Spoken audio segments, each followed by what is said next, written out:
Harrassment NJ 2C33-4. What constitutes the offense of harassment? Harassment can be committed in numerous ways, but there are three sections under the statute. The first type of harassment is communicating coarse or offensive language repeatedly to another individual with design to vex, harass, or annoy him. This would be something like calling him derogatory names, curse words, words designed to upset the individual deliberately.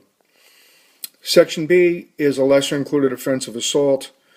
It's an attempt to convince the other party that you're trying to push, shove, strike, kick, engage in assault-like behavior. Section C, the final section of the statute, is a catch-all type of provision where if you are engaging in other kinds of conduct which aren't exactly addressed in Section A or Section B, you are also can be found guilty of the offense of harassment.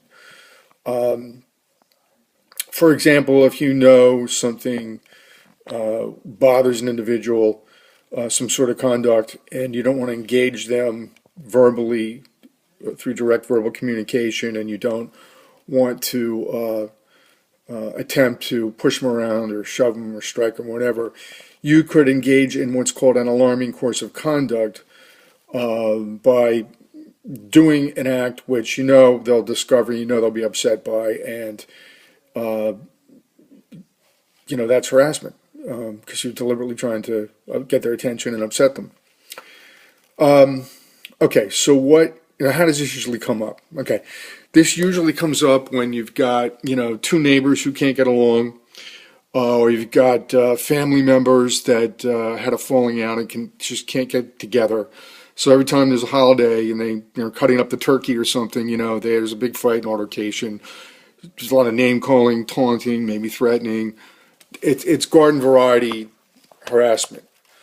I've handled hundreds and hundreds of these. What it really is you've got two groups of people or two people who are adults, but they just can't get along. And for whatever reason, they're going to be mean to each other. They're going to call names. One example I can think of was an elderly man who was so mad at his next door neighbors that when their granddaughter rode by on a bicycle, he called her a four-letter name repeatedly out loud, and the whole neighborhood heard it. And there was just no factual basis for it. The girl was like 11 years old. So then the father came over to his house, started yelling at him, and it just got way out of control. And it was sort of a regular recurring thing. You see this with family members sometimes that can't get along. I had one where a neighbor thought he had the right to burn all the trees and tree stumps off of his property, and my client was next door to him. It was a relatively wooded area. They were very nervous about a fire. They called the police a bunch of times. He filed a harassment complaint because he felt they unfairly, improperly reported him. The fire department came in a bunch of times, but then he went over to their house, deliberately urinated on their lawn, threatened them, told the wife that he knew where she worked. I was able to get that individual disciplined and a final no contact order entered. And if he ever contacts them again, then he can go to jail for that. So that's how this thing comes up. Now, what is the penalty if convicted?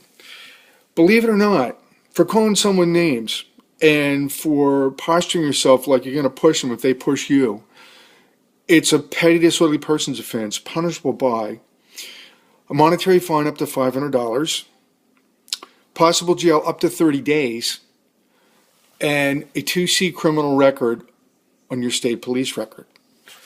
Now, this is important because why? Because there are some people who cannot afford a criminal conviction on their record or they lose their livelihood. So that's the situation. If you've been charged with this offense and you feel that it's unfair and you really can't sustain the consequences, please contact me. I'll be happy to help you. I've handled hundreds and hundreds of these for people. I'm going to pan back down to my information. Thank you, and have a nice day.